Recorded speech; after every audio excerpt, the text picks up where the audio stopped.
Solomon ராஜா மந்திரியோட வெளியே நடந்துட்டு இருக்கும்போது ஒரு எளிய மனிதனை பார்க்குறாரு. அவருக்கு 1000 பொற்காசுகளை கொடுக்குறாரு. அவர் சந்தோஷமா இது என்னுடைய 5 தலைமுறைக்கு போதும்னு வாங்கிட்டு போறாரு. போற வழியில ஒரு திருடன் அவன் கிட்ட இருந்து அதை திருடிடுறான். அடுத்து கொஞ்ச நாள் கழிச்சு ராஜா அந்த மனிதனை திரும்பவும் பார்க்குறாரு. நடந்ததை சொன்ன உடனே ராஜா அவனுக்கு ஒரு விலை உயர்ந்த ரத்தினக்கல்லை கொடுக்குறாரு. அவன் அதை வாங்கிட்டு ஒரு துணியில சுத்தி ஒரு பானையில வச்சு பரன்ல வச்சிடறான். மனைவி நடந்தது தெரியாம அந்த பானையை எடுத்துட்டு போய் நதியில அந்த கல்லை போட்டுட்டு தண்ணி பிடிச்சிட்டு வந்துடுறாங்க. அந்த மனிதன் ஐயோ கல்லு போச்சே அப்படின்னு நினைக்கிறாரு. திரும்பியும் கொஞ்ச நாள் கழிச்சு ராஜாவை பார்க்குறாரு. நடந்ததை சொன்ன உடனே ராஜா அவருக்கு 2 காசுகளை கொடுக்குறாரு. மந்திரி கேட்டாரு, இந்த காசு அவனுக்கு எப்படி பத்தும்னு. நடக்கிறத பார்க்கலான்னு சொன்னார் ராஜா.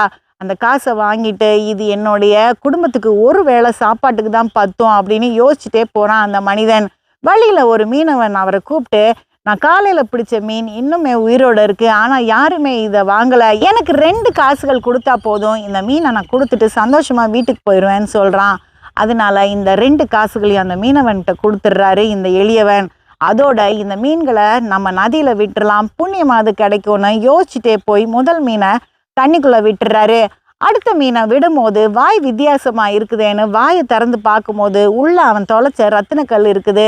அதை எடுத்த உடனே ஐயோ மாட்டிக்கிருச்சேன்னு கத்துறாரு. இதை கேட்ட உடனே தூரத்துல நடந்து வந்துட்டு இருந்த திருடன், ஐயோ நம்ம மாட்டிக்கிட்டோம் போல அந்த ஆள்கிட்டன்னு காசெல்லாம் போட்டுட்டு அங்கிருந்து ஓடிடுறாரு.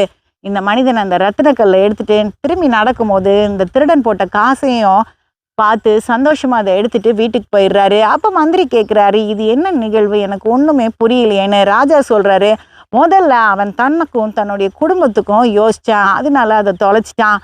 2வதும் அவன் தன்னை பற்றி மட்டும்தான் யோசிச்சான், அதனால அதையும் தொலைச்சிட்டான். 3வது தன்னை பத்தி யோசிக்காம அவன் பொதுநலமா யோசிச்சதுனால அவன் இழந்ததும் அவனுக்கு கிடைச்சிருச்சு, அவனுக்கு தேவையும் பூர்த்தி செய்யப்பட்டுருச்சுன்னு. நம்ம பொதுநலமா யோசிக்கும் போது நம்ம நலனும் பார்க்கப்படும், மற்றவங்களுக்கும் அது உதவியா இருக்கும், நம்மளும் ஆசீர்வதிக்கப்படுவோம்.